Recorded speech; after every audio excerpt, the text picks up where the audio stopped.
आप सबको नमस्कार। 4 बज गए हैं। कल हम लोगों ने हाइपोथायराइडिज्म के बारे में चर्चा की थी। आज अनाह और आदमान के बारे में चर्चा करें। हैं छोटे छोटे रोग, लेकिन बहुत पेशेंट आते हैं इसके। रजनीश शर्मा सबसे पहले उपस्थित हुए हैं। नीलेश जी, विजय सिंह जी, अदिति त्रिपाठी, विजय सैनी, रजनीश शर्मा जी, भावना सिन्हा जी, डॉक्टर मोबिन मुल्ला जी, डॉक्टर प्रकाश सिंह, डॉक्टर विनय मित्तल, आनंद आयुर्वेद, नितेश भारद्वाज जी, ऐसे हमारे चिकित्सक जो कि समय का अनुपालन करते हैं, समय का अनुशासन वो अपनाते हैं, सब उपस्थित हो गए हैं। आइए कुछ पहले प्रश्न ले लेते हैं। डॉक्टर आमना खैतून, इनका प्रश्न है कि शिरः तर्पण 4 प्रकार का होता है। अभ्यंग सेक पिचुवः वस्ति सेति चतुर्विधम। अभ्यंग सेक पिचु धारण शिरोधारा और शिरोवस्ति। उनका कहना है कि पिचु की जगह यदि हम ऑयलिंग करें, सिर्फ अभ्यंग करें शिरः प्रदेश में, तो कैसा रहेगा। वास्तव में ठीक है। अगर आप पिचु धारण नहीं करा पा रहे हैं किसी कारण से, या शिरोधारण नहीं करा रहे हैं, तो निश्चित है अभ्यंग करने से भी शिरः का तर्पण होता है। लेकिन श्रेष्ठता की दृष्टि से उत्तरोत्तर अच्छे माने जाते हैं।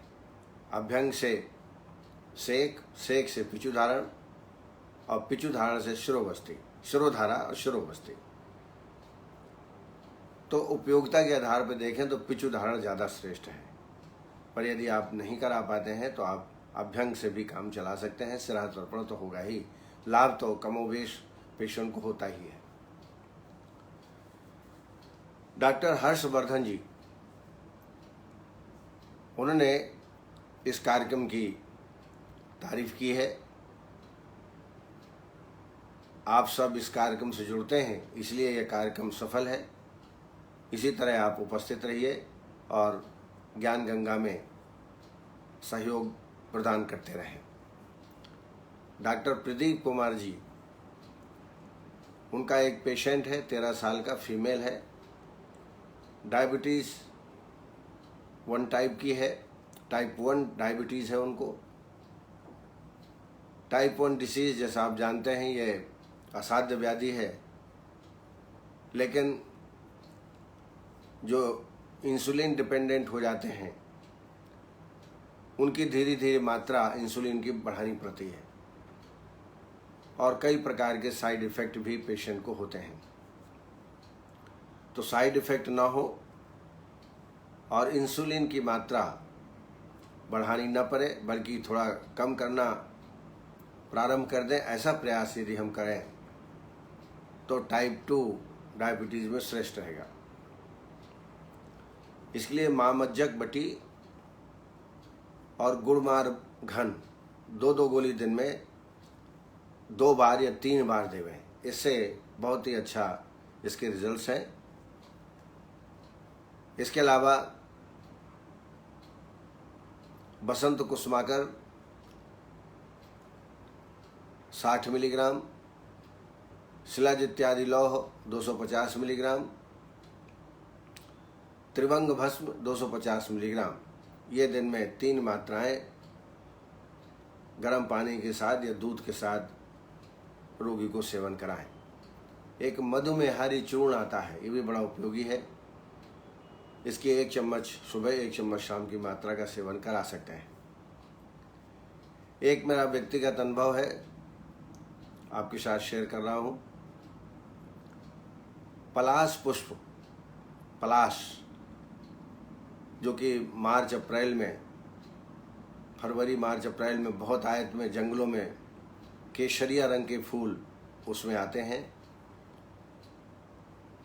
पलाश पुष्प के चयन कर लें, उनको कलेक्ट कर लें, और नहीं तो बाज़ार में भी उपलब्ध है। और इसको फिर सुखा लें। मान लीजिए 1 किलो आपने पलाश पुष्प लिया, उसको सुखा करके अच्छी तरह और फिर बारीक चूर्ण कर लें। बारीक चूर्ण करने के बाद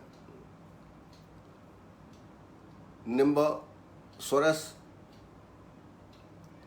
बिल्व स्वरस और करेले के स्वरस से क्रमशः 3-3 भावनाएं देना है। जैसे निम्ब स्वरस, निम्ब पत्र इकट्ठा कर लीजिए, थोड़ा क्रश कर लीजिए, कुकर में डाल दीजिए, उसमें थोड़ा आधा से 1 गिलास पानी डाल करके और 8-10 सीटी आने दीजिए कुकर में। फिर जब वो स्वयं ठंडा हो जाए तब मिक्सर में उसको पीस लीजिए और निचोड़ करके रस निकाल सकते हैं। ये रस इतना होना चाहिए कि जो 1 किलो आपने पलाश पुष्प चूर्ण लिया है वो पूर्णतः डूब जाए। रात भर रखा रहने दें। प्रातःकाल उसको किसी प्लास्टिक में डाल करके सुखा लें। सुखाते वक्त हाथों से 2-3 बार दिन भर में उसको तितर बितर करना चाहिए, हाथ से मसलना चाहिए, गांठ न पड़े ये प्रयास करना चाहिए। ये एक भावना हुई। फिर जब सूख जाए तो मिक्सर में इसको पीस लीजिए। फिर दूसरी भावना दीजिए इसी प्रकार। फिर तीसरी भावना दीजिए। 3 भावनाएं निम्ब स्वरस की, 3 भावनाएं बिल्व पत्र स्वरस की और 3 भावनाएं करेला स्वरस की।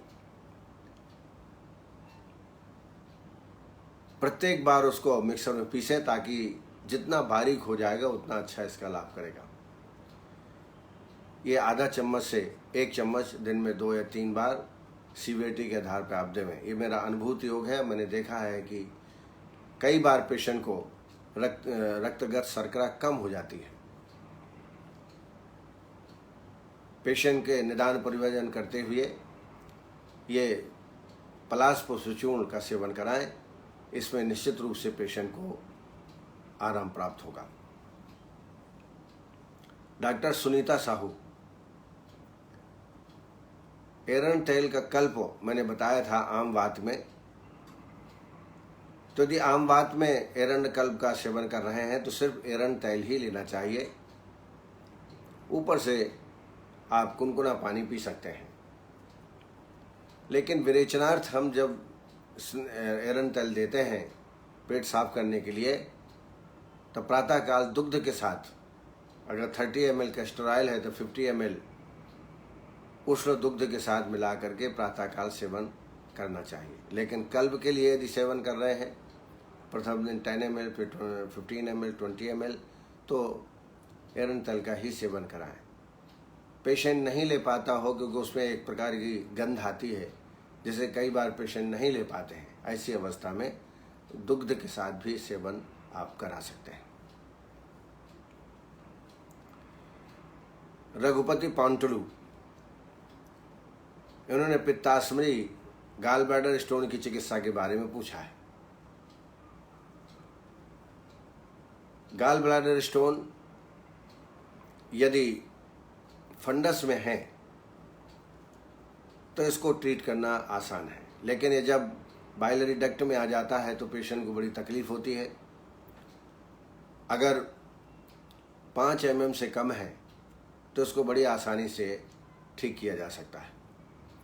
इसके लिए पहले त्रिफला घृत से आभ्यंतर स्नेहपान करें और क्लासिकल विरेचन करा दें।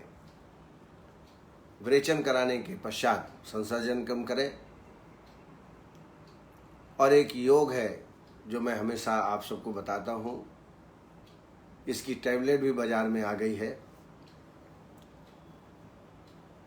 GB ट्रिप्सी के नाम से। आप चाहेंगे तो आप प्रश्न करिएगा तो मैं उसका नंबर दे दूँगा, आप उसको प्राप्त कर सकते हैं। इसमें यह है जो औषधि योग है वो मैं आपको बता दूं, आप इनका चूर्ण बना करके भी प्रयोग कर सकते हैं। कुटकी, गोक्षुर, पुनर्नवा, शतावरी, और ककड़ी बीज, ये 5 औषधियाँ हैं। बराबर बराबर मात्रा में ले लीजिए और 1-1 चम्मच दिन में 2 या 3 बार खाली पेट में इसका सेवन कराएं। प्रारंभ में 2-3 दिन पेट में ऐंठन होगी, क्योंकि इसमें कुटकी पड़ी है, कुटकी से थोड़ा ऐंठन होता है, लेकिन धीरे धीरे वो आपको सूट करेगा। तो इस चूर्ण का सेवन आप निरंतर करें। इससे 1 से 2 महीने के अंदर में गाल ब्लैडर स्टोन में आराम प्राप्त होता है। इसके अलावा सौंफ से सिद्धित पानी, 1 लीटर पानी में 50 ग्राम सौंफ बड़ी लेकर के सिद्ध कर लें, 1 बॉयल लाने तक। 1 बॉयल हो जाए तो उसी में ठंडा होने दें, छान लें और इसी पानी का प्रयोग रोगी को करना चाहिए। इसके अलावा जो बीजी वाली चीज़ें हैं, जैसे बैगन है, टमाटर है, भिंडी है, इनका सेवन न करें। पालक का सेवन भी इसमें वर्जित होता है।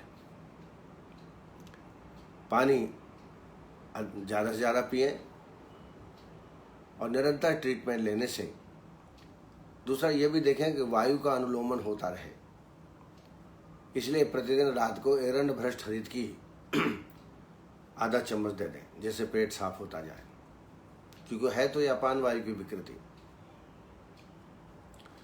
डॉक्टर रोहित गुर्जर, इन्होंने डीवीटी का ट्रीटमेंट के बारे में पूछा है। कल मैंने इसके बारे में विस्तार से बताया था।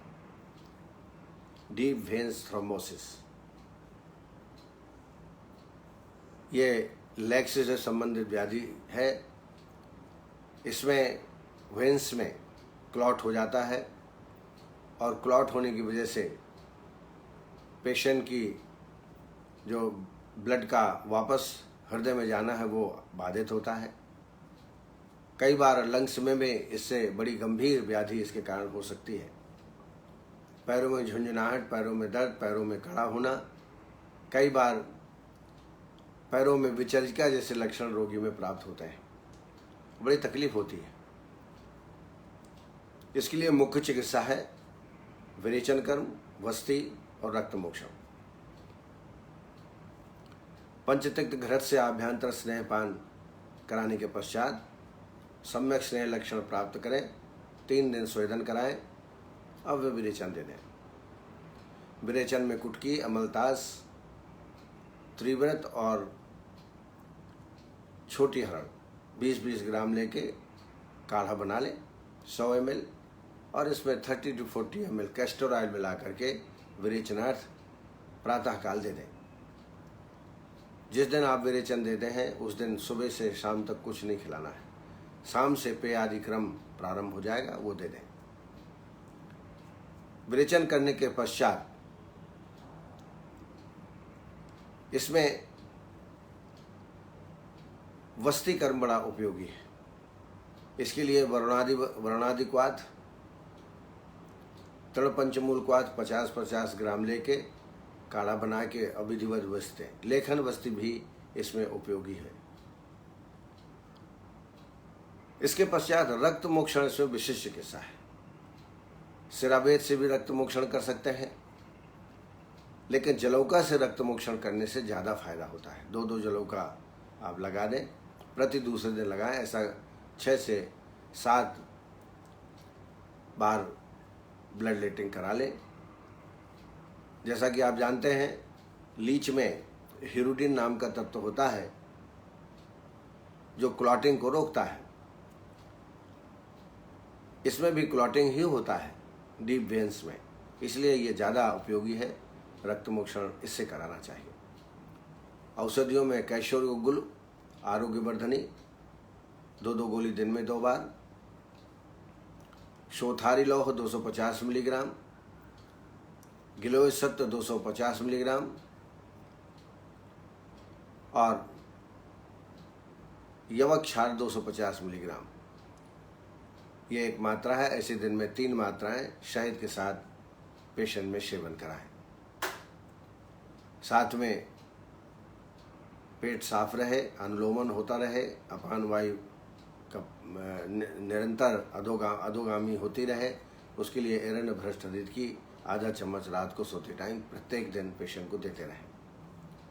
इससे निश्चित रूप से डीबीटी में रोगी को लाभ प्राप्त होगा। संजय जी ने वही अश्मरी, पित्ताश्मरी के ट्रीटमेंट के बारे में पूछा है। मैंने अभी रघुपति पांटुली के उत्तर में मैंने बताया है, आशा है आपने सुन लिया होगा। डॉक्टर मृत्युंजय त्रिपाठी, किसी लेडी का हार्मोन लेवल बढ़ जाए,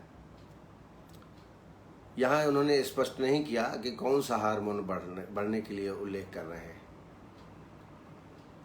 37 इयर्स का पेशेंट है। बाद में उन्होंने थोड़ा क्लियर किया है कि TSH या LH बढ़ जाए तो क्या होगा।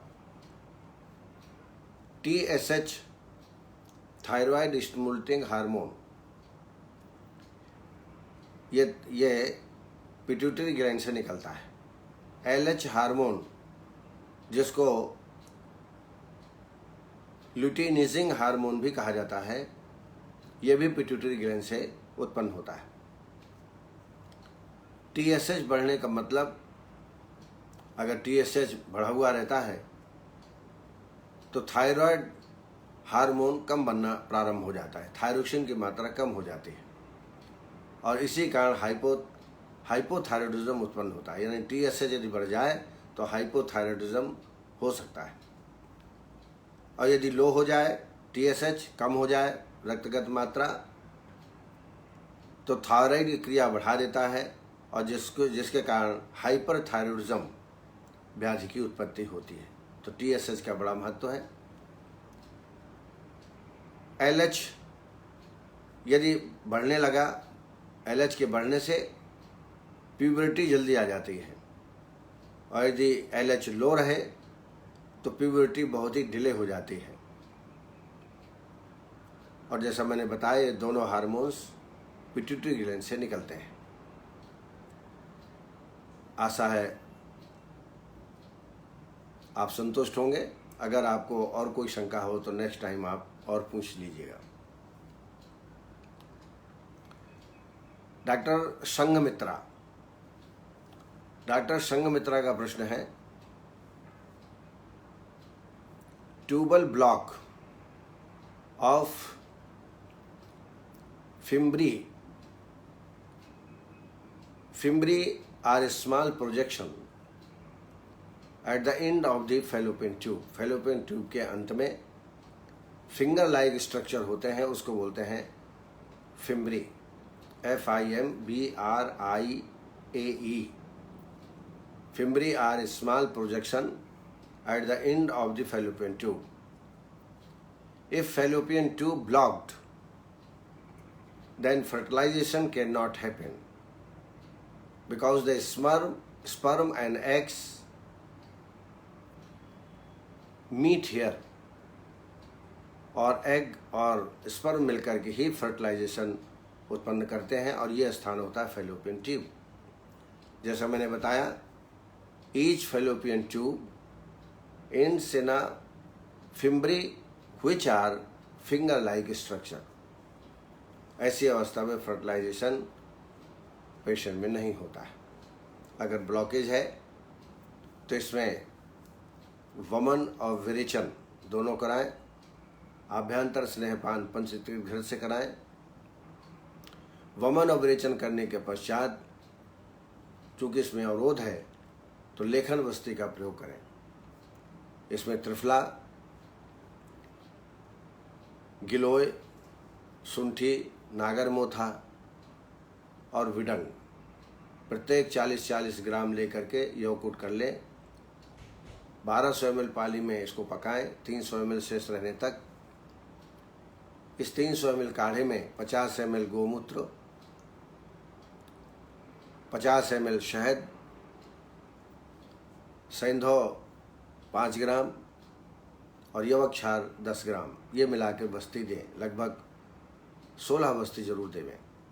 इससे निश्चित रूप से जो फैलोपियन ट्यूब है वो खुलेगी।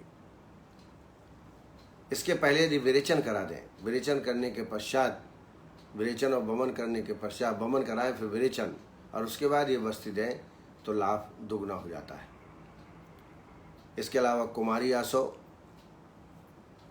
पिपल्यासो 2 चम्मच, कुमारी आसो पिपल्यासो 2 चम्मच, 4 चम्मच पानी भोजन के बाद दोनों टाइम पेशेंट को सेवन कराएं। इसके अलावा आरोग्यवर्धनी बटी 2 गोली सुबह और 2 गोली शाम को पेशेंट को देना चाहिए। पुष्यानुक चूर्ण भी इसमें लाभ कर सकता है। 2.5 ग्राम दिन में 2 बार गर्म पानी के साथ इसका सेवन कराएं। भावना हरियाणी, डॉक्टर भावना जी का प्रश्न है muscular degeneration, muscular dystrophy, myopathy, ये खास तौर से बच्चों में होता है, जेनेटिक प्रॉब्लम है।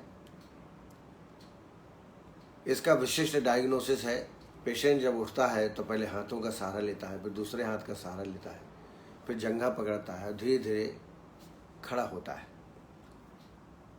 ऐसा डायग्नोस कर सकते हैं। पेशेंट की मसल्स बहुत कड़ी हो जाती हैं और धीरे धीरे पैरों के अलावा हाथों में पूरे शरीर में व्याधि हो सकती है। बहुत ही असाध्य व्याधि है, लेकिन अगर आपके पास 6 महीने के अंदर कोई पेशेंट आ जाता है तो निश्चित रूप से आप उसको ट्रीट कर सकते हैं। मस्कुलर डिस्ट्रॉफी में सबसे पहले पेशेंट का अभ्यंग करना चाहिए। सहचर तेल, मुरुवन्न तेल, नारायण तेल से अभ्यंग करना चाहिए। अभ्यंग करने के पश्चात इसमें सस्टिक शाली श्वेत ज़्यादा लाभ करता है। सस्टिक शाली श्वेत या तिल मांस पिंड श्वेत, दोनों में से कोई कर सकते हैं। सस्टिक शाली श्वेत के बारे में मैं कई बार बता चुका हूँ। इसमें अश्वगंधा, शतावरी, बलामूल, ये तीनों मिल जाए तो बहुत अच्छा, कोई 2 मिल जाए तो और अच्छा। इनका योग को टक्कर लें और काढ़ा, मान लीजिए आपने 400 ml काढ़ा बनाया तो 400 ml दूध मिला दीजिए, 100 ml बचा लीजिए और 700 ml में जो साली चावल है, जो 60 दिन में बिना बोए पैदा होता है ऐसा चावल, उसको डाल के पका लीजिए अच्छी तरह। इसकी जगह तिल मांस पिंड श्वेत भी बड़ा उपयोगी है। इसका प्रयोग हम तुलनात्मक हमने अध्ययन करा था। तिल मांस पिंड श्वेत ज़्यादा लाभकारी है। उसमें उड़द, तिल, चोकर और चावल प्रत्येक जो है 20-20 ग्राम ले लीजिए, 100 ग्राम हो जाएगा और इसको 700 ml में पका लीजिए और अच्छी तरह पकाइए। पकाने के बाद फिर हाथों से उसको अच्छा मसल करके बारीक कर लीजिए और इसकी 2 पोटली बना लीजिए। पोटली बनाने के बाद जो 100 ml आपने बचा के रखा था उसको धीमी आंच में गर्म करें और फिर अपनी पोटली को डुबो करके पूरे शरीर में अभ्यंग करें। सस्टिक शाली श्वेत करने के पहले अश्वगंधा बलारी तेल, सहचर तेल आदि से मालिश करना जरूरी है। उसके पश्चात फिर सस्टिक शाली श्वेत करें। ये क्रिया लगभग 1 महीने तक लगातार करें। साथ साथ में इसमें मात्रा वस्ती भी प्रयोग किया जा सकता है। शोधन वस्ती इसमें नहीं देना चाहिए। मात्रा वस्ती में महामास तेल, अश्वगंधा बला तेल, सहचर तेल आदि का प्रयोग पेशेंट के आयु के अनुसार से आप निरंतर कर सकते हैं। इसके अलावा 1 महीना आपने ये ट्रीटमेंट किया और 1 महीना उद्धर्तन करिए। उद्धर्तन पंचकोल या कोलकुलाथारी चूर्ण, उसके द्वारा उद्धर्तन करें। औषधियों में गिलोय सत्व 250 मिलीग्राम, मुक्तापुरवाल पंचामृत 125 मिलीग्राम, बृहदवाद चिंतामणि 60 मिलीग्राम, ये ऐसी एक पुड़िया है। ऐसे दिन में 2 पुड़ियाँ पेशेंट को जरूर दें। इसके अलावा खान पान का भी ध्यान रखें। पेशेंट का एक्सरसाइज करता रहे तो अच्छा, या योगा करें, क्योंकि मसल्स में एक्टिविटी होना चाहिए, मूवमेंट होना चाहिए। तो ये साथ साथ ट्रीटमेंट करने से और एक्सरसाइज करने से पेशेंट को निश्चित रूप से पेशेंट को आराम प्राप्त होता है। तो इस तरीके से जो मेरे सम्मुख प्रश्न आए थे मैंने उनका उत्तर देने का प्रयास किया है। आज हमारे बीच सब चिकित्सक उपस्थित हैं। डॉक्टर शैलेंद्र ठाकुर, डॉक्टर हेमलता जी, डॉक्टर मुडुक्कल वासु, डॉक्टर सोमालिंग पाटिल। उन्होंने भी प्रश्न किया है कि जलकुंभी बाजार में मिलती है क्या? तो मुझे नहीं लगता कि बाजार में मिलती है। आप जलकुंभी कलेक्ट करके, जो कि तालाब और नदी में मिलती हैं, उसका फूल जो होता है बैंगनी कलर का होता है, पत्ते बहुत मोटे होते हैं, उनको ले करके आप सुखा लीजिए। सुखाने के बाद इसको जला दीजिए और 1,000 की 1,000 mg जिसमें कैपेसिटी होती है, ऐसे कैप्सूल लेकर उसमें भर लीजिए और ये 2-2 कैप्सूल इनका प्रयोग आप कर सकते हैं। डॉक्टर तृष्णा हरसूत और हमारे मित्र, सहयोगी और पंचकर्म के उद्भट विद्वान डॉक्टर वीरेंद्र नाथ तिवारी जी, अशोक गुप्ता जी, शिखा वर्मा जी, ईश्वर शर्मा जी, ये सब हमारे साथ जुड़े हुए हैं। इसके अलावा आयुष दर्पण के कर्ता धर्ता डॉक्टर नवीन जोशी जी, डॉक्टर मुबिन मुल्ला जी, हमारे वरिष्ठ चिकित्सक साथी महेंद्र चतुर्वेदी जी, प्रकाश सिंह जी, राजेंद्र कुंद्रा जी,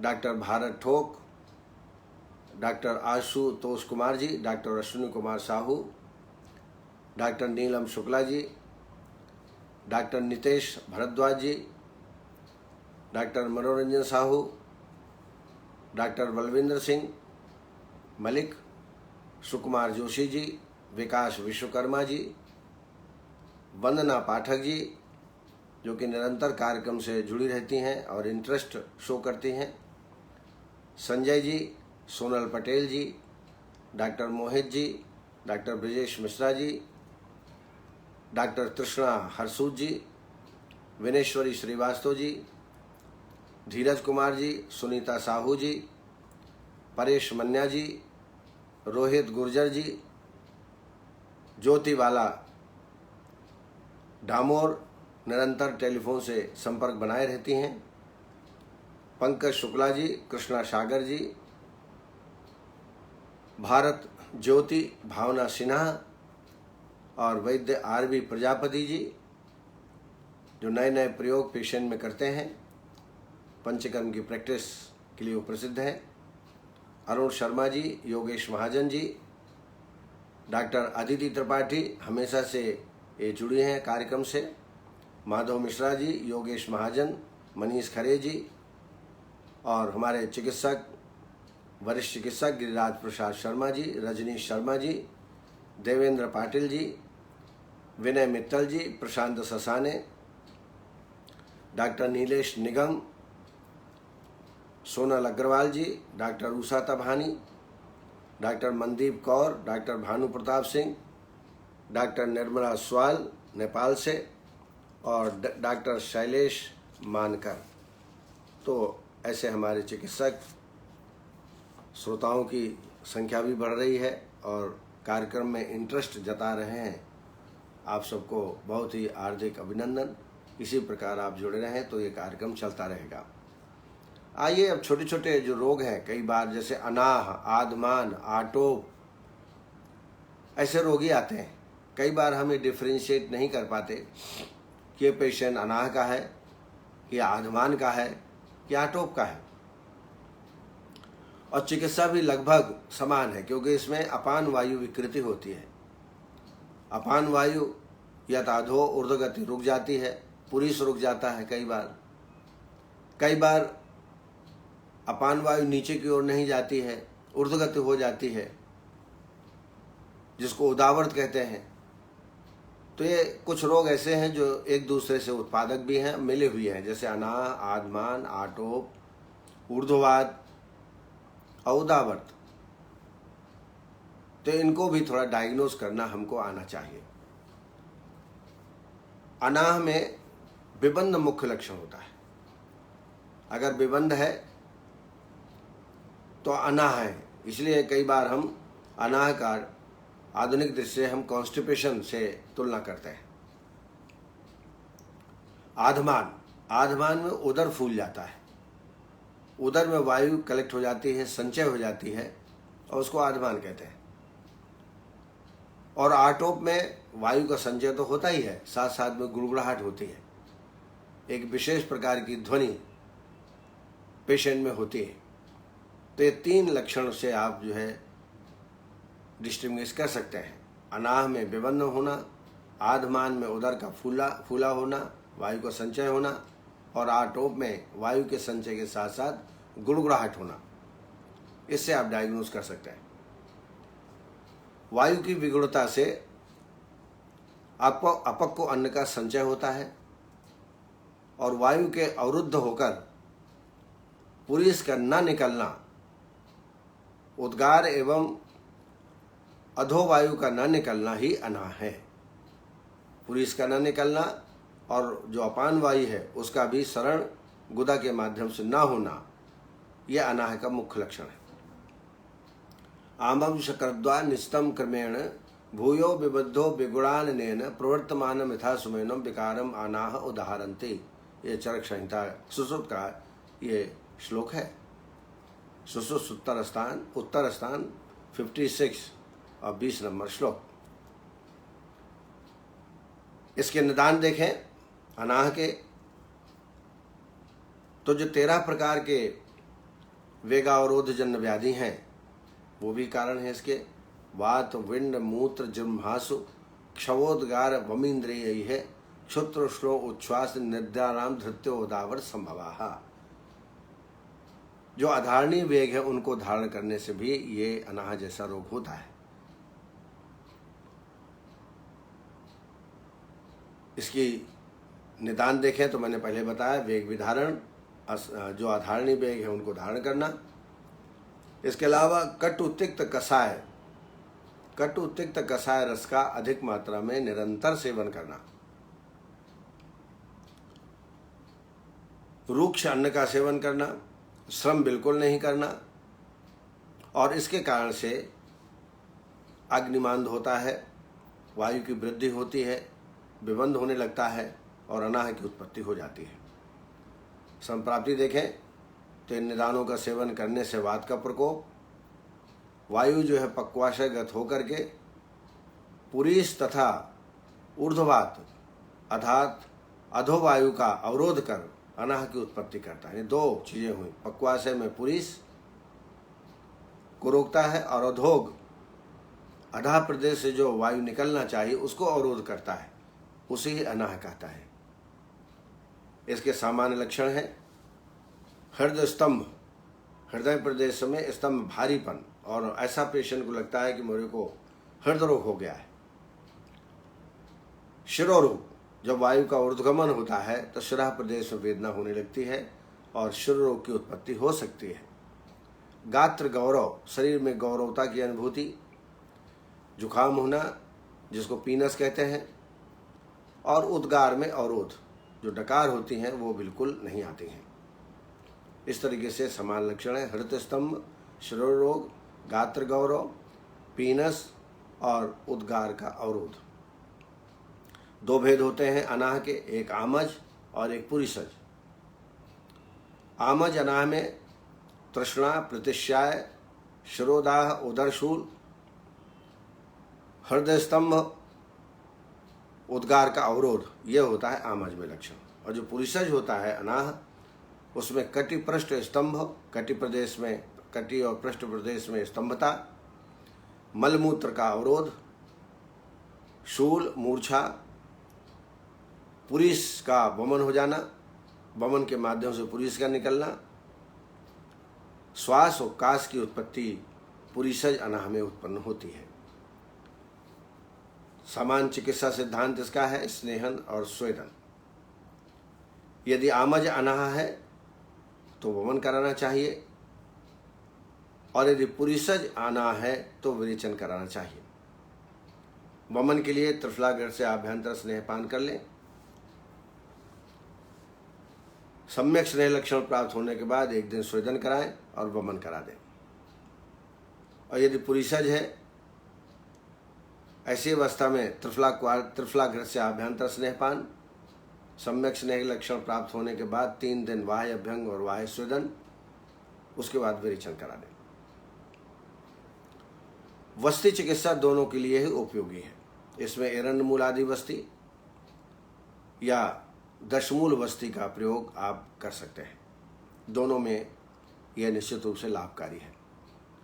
समन चिकित्सा के रूप में शूलगज केसरी रस 125 मिलीग्राम, शंख भस्म 250 मिलीग्राम,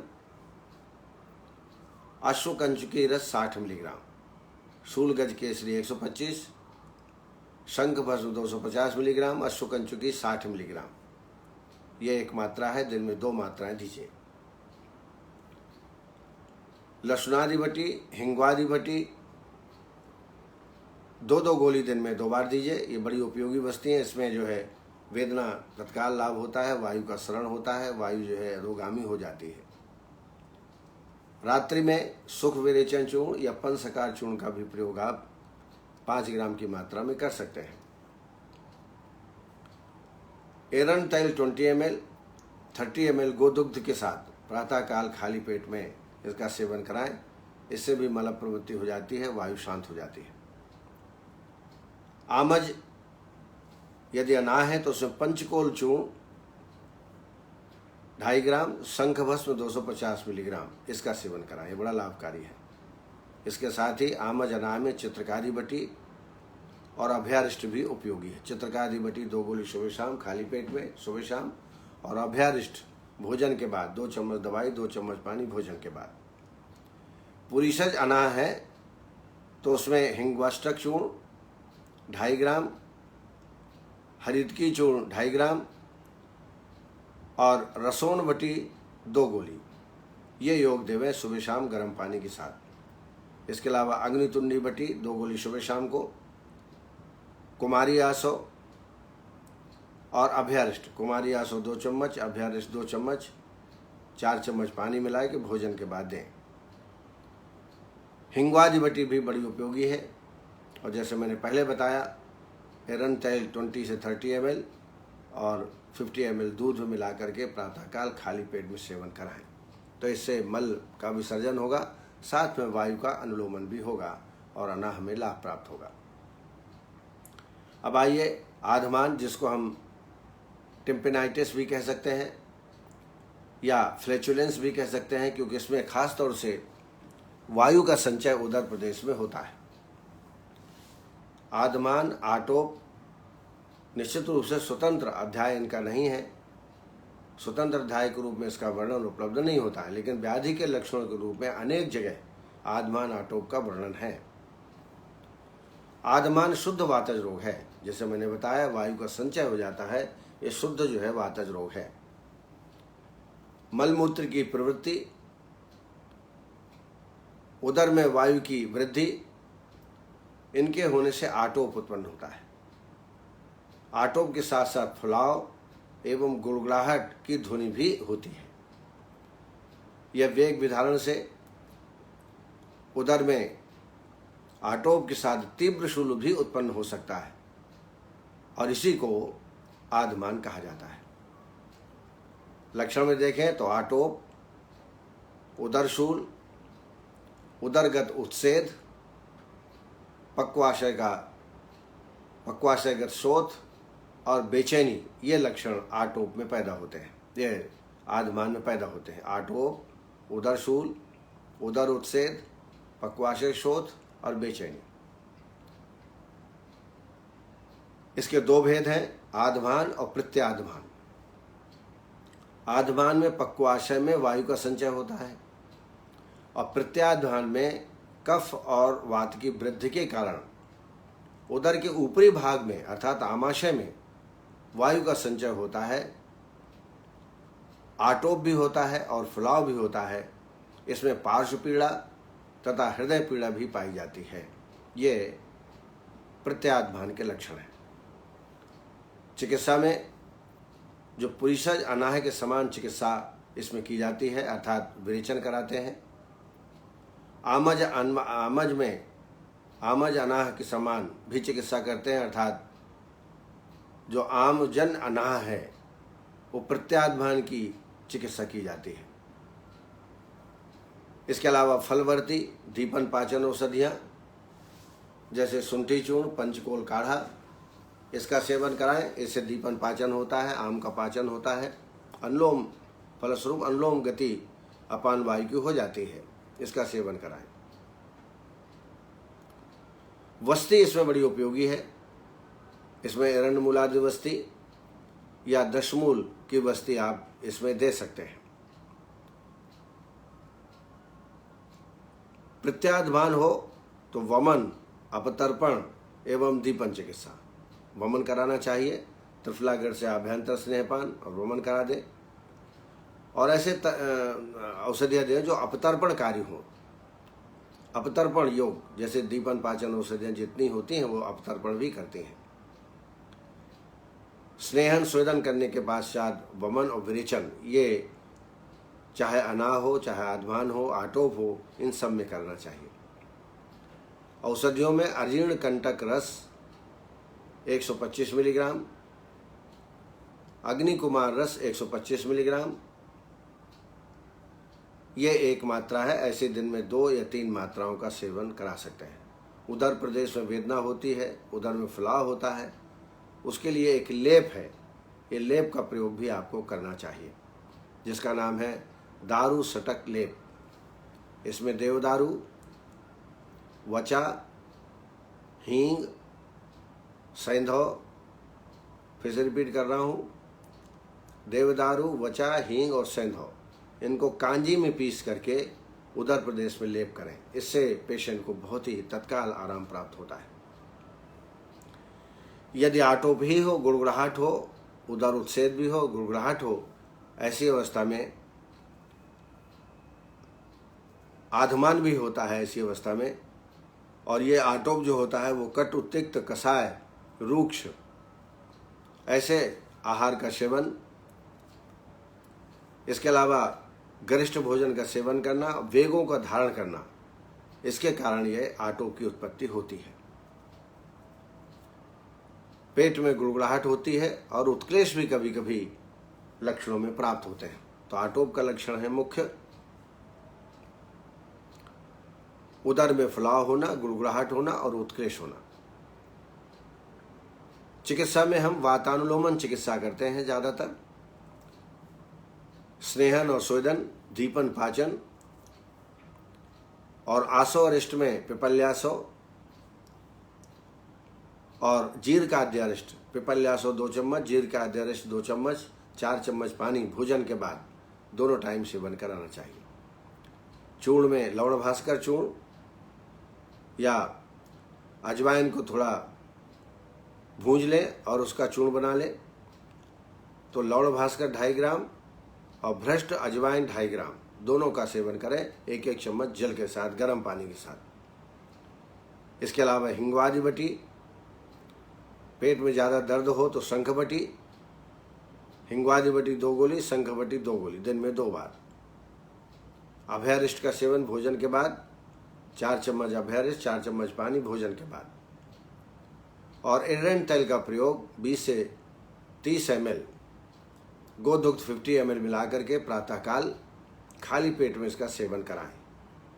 इससे पेट साफ होगा, वायु बाहर निकलेगी और पेशेंट में जो उदर में तनाव होता है, तकलीफ होती है, उत्क्लेश होता है, हृदय में भारीपन लगने लगता है, वो सब के सब लक्षण इसमें जाते रहेंगे। इस तरीके से आज हम लोगों ने अनाह, आधमान, आटोप के बारे में चर्चा की। आशा है आपको पसंद आया होगा।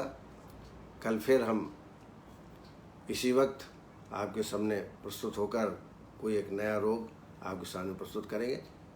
सबको हार्दिक धन्यवाद। नमस्कार। जय आयुर्वेद।